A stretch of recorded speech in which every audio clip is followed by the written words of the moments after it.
Good morning, grade 9s, and welcome back to another lesson on quarantine English with Mr. Fouché. So before we get started with today's topic, which is punctuation marks, we will first be doing the exercise I gave you in the previous lesson, which was about actives and passives. So you had to see if your initial sentence was active or passive, and then change it to active or passive, depending on what it started out as. So, the first sentence was Mr. Fouché is teaching English. In this case, is teaching is being done by Mr. Fouché, so it's the normal subject, verb, object. And for that reason, we know the initial sentence was active. Making it passive, as you can see here, I started my sentence with the object, which was English. That was what was being taught. Now here you need to be careful not to go into the wrong tense, so I still keep is, but because this was continuous tense, being will also be added there. And then third participle form of teach, which is taught by Mr. Fouché. So English is being taught by Mr. Fouché. 2. Everything on Netflix was watched by me. This is the answer. The original sentence was, I watched everything on Netflix, which is, as you can hear, a much more natural way of saying this statement. Technically too, here, the answer is grammatically correct, but it doesn't sound natural. That is where people will tell you that active sentences are better. But once again, you can see that in this case, we started with everything on Netflix, which was the object. There's only one thing because everything includes all of it as one. Therefore, I use a singular auxiliary verb here. Third participle form of the word watch by me. Now we get on to 3. The original sentence was, my pizza was eaten by my dog. In this case, I have to start with my dog. That is the object here. Obviously, your first or your original sentence was in the passive voice, so we need to make it active. So I start with my dog, who is now doing the direct action. It is past tense, was, tells me this, the word was. Therefore, I just change it to past form. So eat, ate, eaten. We are using past form, which is ate. My pizza, which is the object being interacted with. To get us started, grade 9s, let's quickly talk about punctuation marks in general. These are symbols that we use in language to indicate stops or indicate pauses. They are also used to grammatically tie everything together. I think it's better if we go through the examples. Now I've listed 3 here already. We'll go through the rest of them as time goes on.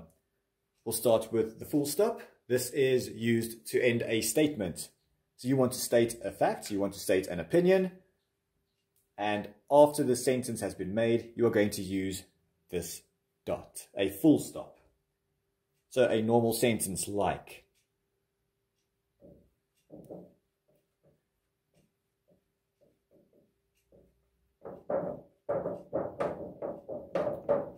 Mary eats a chocolate. You are just stating a fact. You are saying that a subject is doing something to something else. It's just a plain, simple fact in this case. Let's get on to the question mark. Now, a question is a sentence that we use if we require information. So we want information from someone else, then we use a sentence known as a question mark. We also use that mark over there, which you should know by now, to indicate if it is a question. So something like,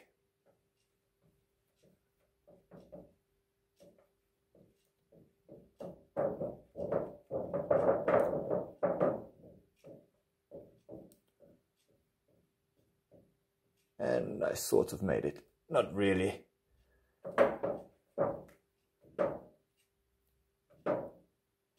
An apple, that's better for your health. And now I can add a question mark. So, here is an example of a question. Why is Mary eating an apple? In this case, whoever is asking this question requires information from a person to talk more about Mary. We need to know more information. Then we use the question mark. but most of you should know this one by now. Let's get on to the exclamation mark, which generally has only one rule or one reason to be used. And this is when you want to raise your voice in a sentence or you want to emphasize something in a sentence. So let's say that you are surprised, for instance. Then you can use an exclamation mark. You can also use exclamation mark if you are saying something out of shock, something astonished you, something surprised you. Perhaps you are angry and you are shouting something. This is when you use the exclamation mark. So another sentence like,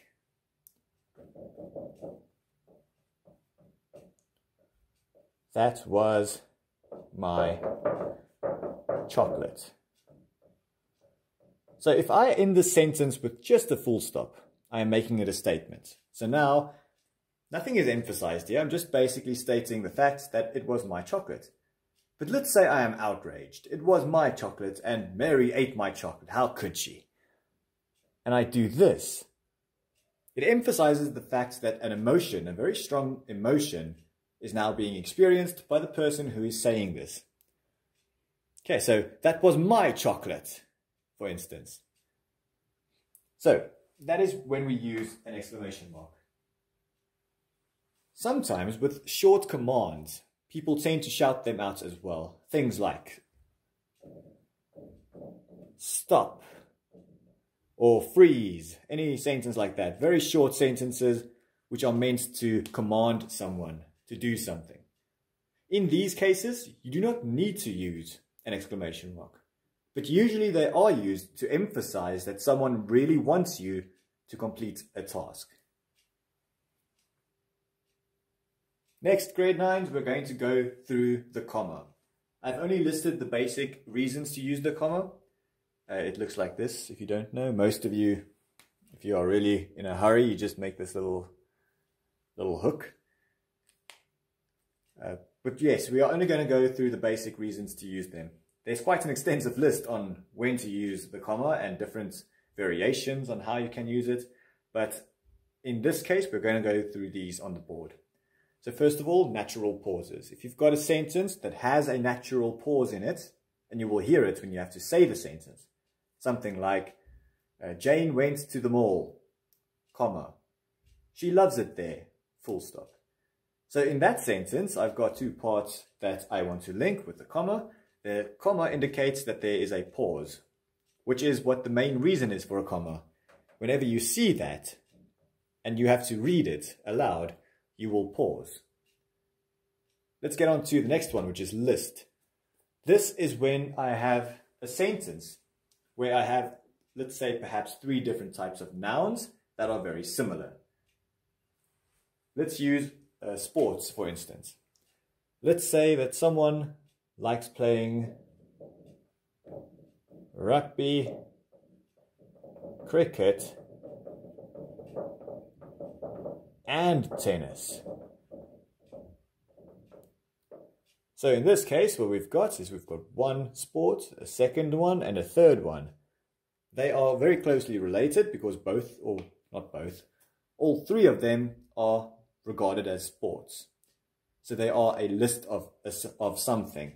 For that reason, I can use a comma in between all of them. So you can use commas for lists. Then you will also use commas for coordinating conjunctions. You might be wondering what they are. There's a very easy way to remember them as well. Let me write it down for you. You might have heard of fanboys before. This is an acronym for these words. We've got for and nor but or yet so. So there we go. Fan boys.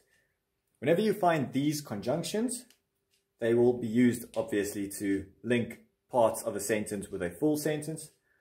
You use a comma just in front of the conjunction. So if I have a sentence and I want to use for, comma, and then I complete the sentence. So he did badly in the test, for he did not study. In that sentence there, I would use the comma and sound like a very, very intelligent British person there. Next, we've got replacing parentheses. Okay, so this is what you commonly known as the bracket. However, the bracket looks slightly different. Brackets are like that, which indicate grammar changes, but I don't want you to think about brackets for now. Parentheses look like this. They are curved.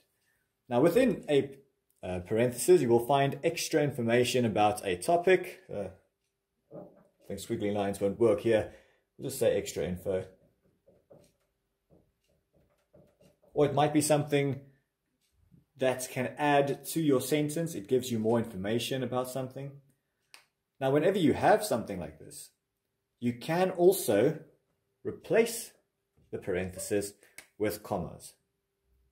So this is also allowed. However, don't try and do this. Using parentheses is just as good. Try not to get too confused with the different types or uses of commas when it comes to this. Just use parentheses. And the last one I want to talk about is quotes. Now, with quotes, you will have a quote. I'll just make a squiggly line to say that's what someone said. And let's say it was John who said it. So, John said. Whenever I have a sentence like this, I always have to use a comma just before the quote.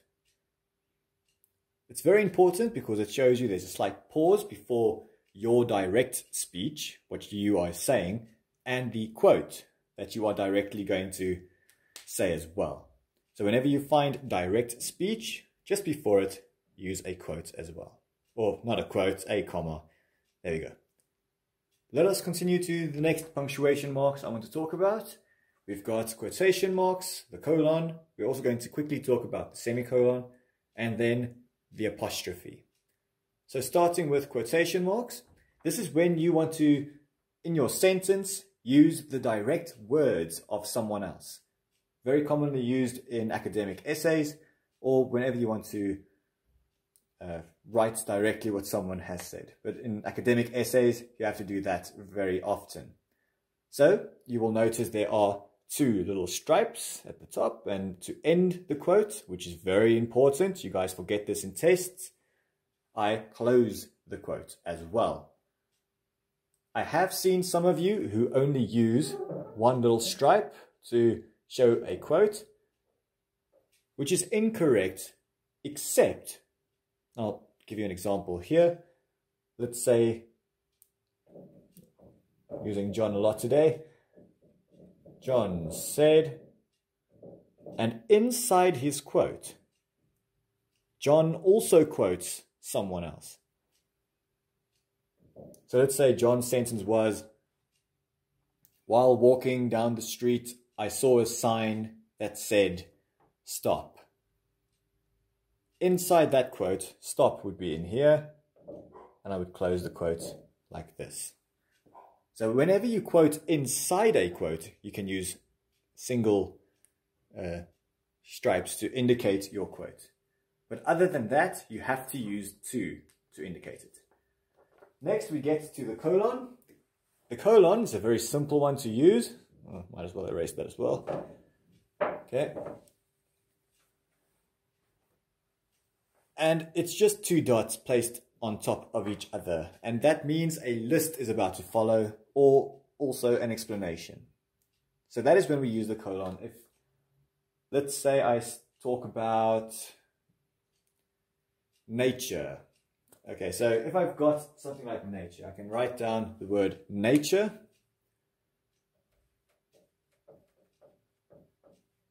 Colon, and whatever I'm about to write here is going to be an explanation as to why I listed this word. You might be talking about the different aspects of nature, or you might be talking about how cruel nature can be or how loving nature can be. But what is about to follow is going to be an explanation. Or you might say something like, and this is the list form,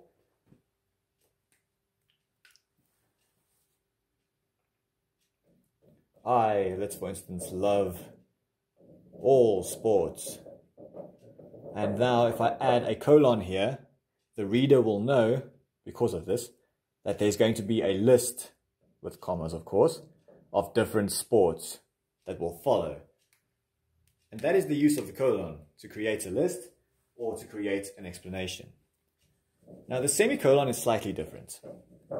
With the semicolon, you've got two main clauses. Now a clause is a sentence that can stand on its own, a main clause of course. Now if you have two of these sentences and you want to link them because they are connected in some way, then you can use the semicolon, which looks like this. There's a dot and a comma beneath the dot. But it is not a necessary thing to use. You can always end the sentence with a plain full stop and then continue to the next sentence. So for now, I would like not to focus too much on the semicolon. Let's continue on to the apostrophe. I erased my one example here. I'll just write it down here. Okay. The apostrophe is used for two reasons, which I often tell grade 9s in my class. You've got for possession, if something belongs to someone else. So for instance, if I write anything here, it will belong to John. So if I write the word car here, it is John's car. So because of the possessing factor here, I use the apostrophe. And then I can also use the apostrophe if I omitted letters from two words that were smashed together. Or perhaps it's one word and I'm too lazy to say the entire word, so I cut it into pieces and just paste it together. Like the word cannot, for instance. I'm too lazy to say cannot, I just want to say can't. And there we go. We just scratch out those words. But we have to show that these words existed in some time, which is what the apostrophe shows. But you might know that in your academic writing or in your essay writing, you are not allowed to use contractions. Which means the apostrophe just got a whole lot simpler, because the only reason to use the apostrophe is for possession. Try and remember this one, grade 9s. Now, a very common mistake with the apostrophe, which is the last thing I'll talk about it, is you use it to make plurals. So I cannot use, for instance, the word car, and I want to make it plural, so there's one car, which is singular. Now I want to make a plural form of that word, which is cars. What many of you do is you add the apostrophe here. That is incorrect.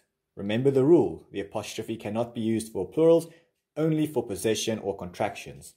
And for you guys, specifically more only for possession. So just take out your apostrophe and there you've got your word. Finally, grade 9s, we get to the last three I want to talk about. We've got parenthesis, ellipses, and then the hyphen. I'm quickly going to talk about brackets as well when it comes to parenthesis, so let's quickly get through that one first. I have already mentioned that this is extra information being placed inside your parenthesis. The bracket looks slightly different, and it has a different purpose as well. It is blocked off, as you can see over here, and it is used when you quote. Now, if you quote someone's sentence, they are obviously going to start their sentence with a capital letter. And if you want to change this capital letter to a lowercase letter because you are using the quote inside a sentence, not as the start of a sentence, then you can lower the casing. So, for instance, the original word might be he, and you want to do this. Okay. Now, if you want to do that, it is fine, but it is not necessary. You will not be marked down if you do not do this. So, in today's time, this is also accepted. You can just use the capital letter, which is very important. Whenever you quote someone's words and they use a capital letter, you use the capital letter as well. It makes things easier to remember. Now we get to ellipses. They are used to omit information. So if you want to create tension or you want to create suspense and make people wonder what will happen next, you can use ellipses. So in this case, let's say you are walking into a room and then it happened, and I use 3 dots after that, what it does is it makes the reader guess what happened while I walked into the room. They can also be used to show you there was something else that was quoted. So imagine you have a very lengthy quote that someone wrote. I'm just going to make squiggly lines to save some time. So there's the big quote, but you don't want to use all of that. In your answer, you just want to use this little piece over here. So what you can do is make the quote, 3 dots, the part you want, 3 dots again, and then close the quote. In this case, the ellipses are showing that there is content that is not relevant to the answer, but you're just there indicating that there is more to this quote than is written down. Continuing on to the hyphen. The hyphen is a little stripe you make between 2 words. It links 2 words as well. So you'll have word 1 and another word. So they link very common words and combine them to create a new meaning from them. You can also use them in the case of linking prefixes to words. For instance, cooperation. In that case, you'll have CO, a hyphen, and then operation. So operation or operate would be your root word. But if you want to add a prefix to it, then you will need a hyphen. They are also used whenever you read or reach, the end of your page. So imagine that's your page. There are some lines over there, and you're writing, and you're there. Oh, I need more space, and your word is being split into 2. You can use a hyphen to show that this has occurred. The dash is more commonly used to link groups of words, or to separate groups of words. Apologies. To separate groups of words. But it's not something I'm going to be focusing on for now. We'll work more on that when we get to class in the next time I see you. Okay, grade 9s, this is the last thing we'll be talking about today. As you can see, there are a couple of sentences on the board, and there are different punctuation marks used throughout the sentences. All you need to do is highlight the punctuation marks and tell me the reason for their use. And that is all from me for today. I will see you in the next lesson. Well, probably not see you, but there in spirit. Goodbye, grade 9s, and stay safe.